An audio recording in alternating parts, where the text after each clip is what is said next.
Hi and welcome back to our kitchen. Today I'm going to be making a knockoff of Kung Pao chicken. Now the reason I call it a knockoff is Kung Pao chicken is famous for being spicy, and I can't take spiciness. So what I do is I make a pot that I can eat and then offer my husband alternatives to put on the top of his plate, such as hot sauce, red pepper flakes, etc. And I hope you enjoy this recipe.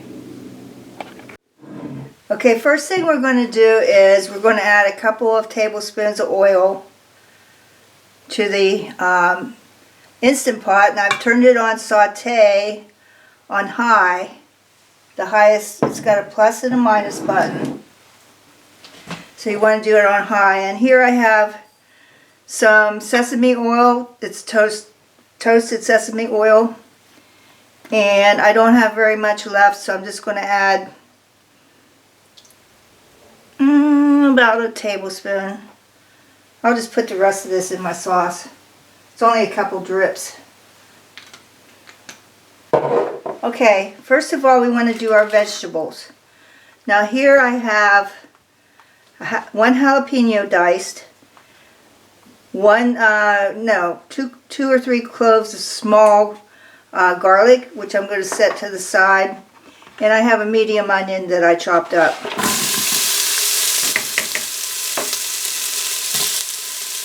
We want to get this started. We don't put, oh yes, and I have a medium orange bell pepper that was on sale at the grocery store, and I actually put these in the freezer after I chopped them up, and I had enough because I bought a lot of peppers. I had enough for 3 full meals using what I put in the freezer.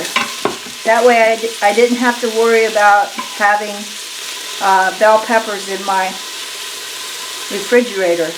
Now you can use any color bell pepper you want. It doesn't matter. If you prefer green, use green. And usually the green is cheaper than the red and the orange. So we're going to saute this up a little bit. Let the onions get a little bit soft.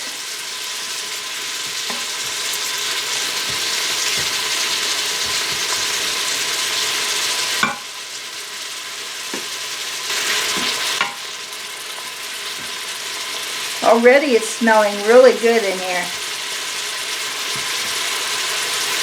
And like I say, Kung Pao chicken is typically very spicy. And I can't stand the heat. My husband can, my kids can, but I just can't take it. We're going to let this simmer a little bit. Starting to get soft already. And now I'm going to add my garlic. Remember, you only add the garlic at the end because you don't want it to burn. That's why I had to set it aside.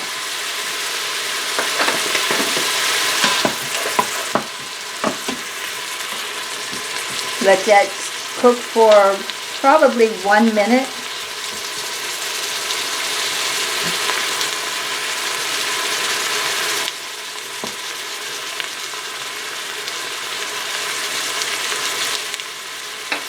Okay, next I took 2 large chicken breasts, boneless, skinless, and I cut them up into bite-sized pieces. And I put about a tablespoon of cornstarch on them and let them sit after I rub the cornstarch in with my hands. You can do it in a bag, put it in a Ziploc bag, and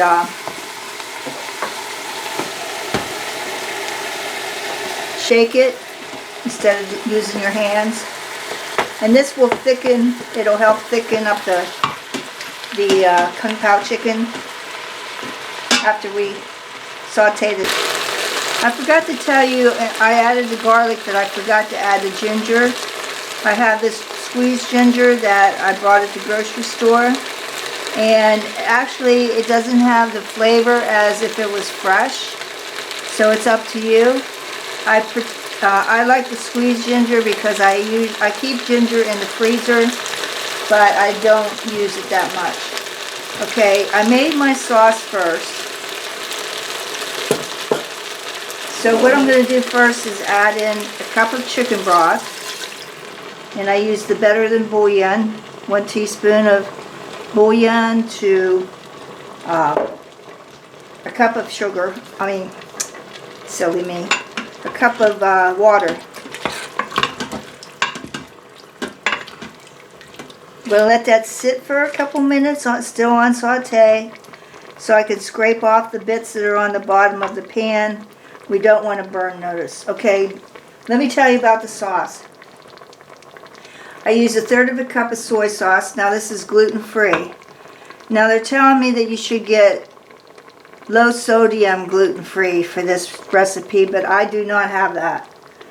And then I used a tablespoon of balsamic vinegar and a tablespoon of rice vinegar. Now this actually has the toasted sesame in it, so this gives more of a sesame flavor to your dish. I used 1/4 cup of hoisin sauce, and what I'll do is I'll add in my description in the recipe substitutions for this. And then I have 1/4 cup of oyster sauce. Same thing. I'll put the substitutions down below. I happened to get this on the internet, and it said it was gluten-free. I got the hoisin, the oyster sauce, and plum sauce, but keep in mind that this does have oyster extract in it. So if you have people that are allergic to shellfish, you need to leave this out. Next I added 2 tablespoons of sherry. Now this is the cooking wine that you can get on shelves in the grocery store. You can also use regular wine, white wine, or you can use, I like Marcella wine. I dry Marcella with my chicken. Okay, I'm going to start scraping.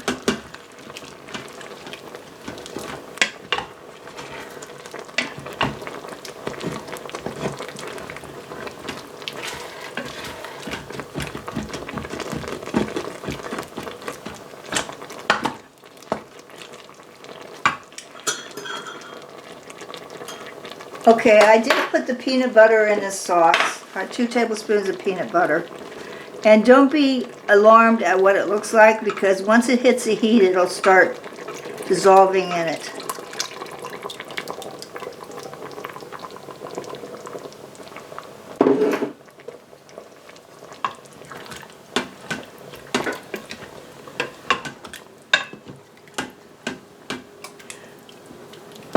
Okay, I'm going to work on getting the bits off the bottom of this pan, and we'll be right back. Okay, we have a sauce in here that's already getting fairly thick. And I'm going to go ahead and show you how to cook it. I just want to take a taste of the sauce, and I'll tell you why. With the soy sauce, when I said I should have low sodium, if it's too salty, you can add, just about half a teaspoon of sugar or less. So I'm going to go ahead and taste this. Tastes good. Okay, let me put my lid on. Make sure it's on the non-venting. I'm still on saute. I need to push the cancel button. Next I need to push the pressure cook button or manual, whatever you have on your pot, and then I need to go down, because it's set at 10 minutes, I need to go down to 7 minutes. I'm going to push down on my lid as usual. Make sure it seals real good. And I've got to go make my cauliflower rice. What I'm going to do is take the cauliflower rice, saute it in a little bit of oil, and that way we can serve this over top of the rice. And to see how to make cauliflower rice, there's about a zillion people on YouTube that'll show you how to do that. My preference is in the food processor. You put it in there, you pulse it till it looks like rice. You can grate it on a hand grater with the big holes like you're doing cheese. Or actually, if you have none of those, you can chop them up with a knife. So we'll be back when this is cooked. And I'll go make my cauliflower rice. And we'll see you in a little bit. Okay, I've got my pan on the stove. I'm going to make my cauliflower, my rice cauliflower.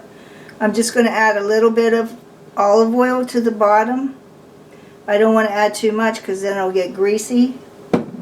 So I've got the rice cauliflower here that I chopped up earlier. I'm going to put a couple cups in here.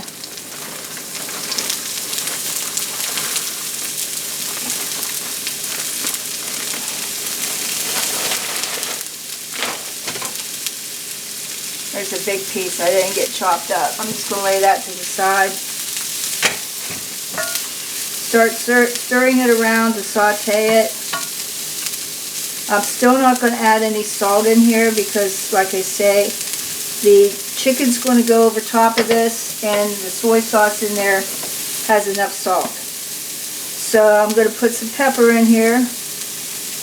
That's the only really hot and spicy that I can stand. I know. And then I'm going to continue sauteing this until it gets soft. Not completely mushy, but soft. And then once it does that, I'll take it off the burner to stop the heat. And then we'll serve our chicken up as soon as it's done.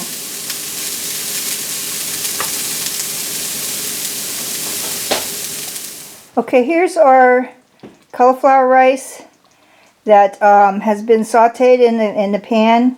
Right before it was done, I squeezed in some lime juice, which they say helps with the dry taste of it. I don't know. We'll know when we test it. Okay, I'm going to get my sauce, and we're going to pour it right over. Sorry about the camera work here. I'm multitasking. Will you look at that?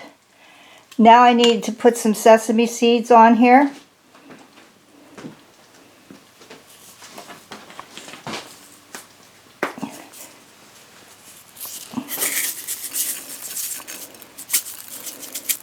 Yummy.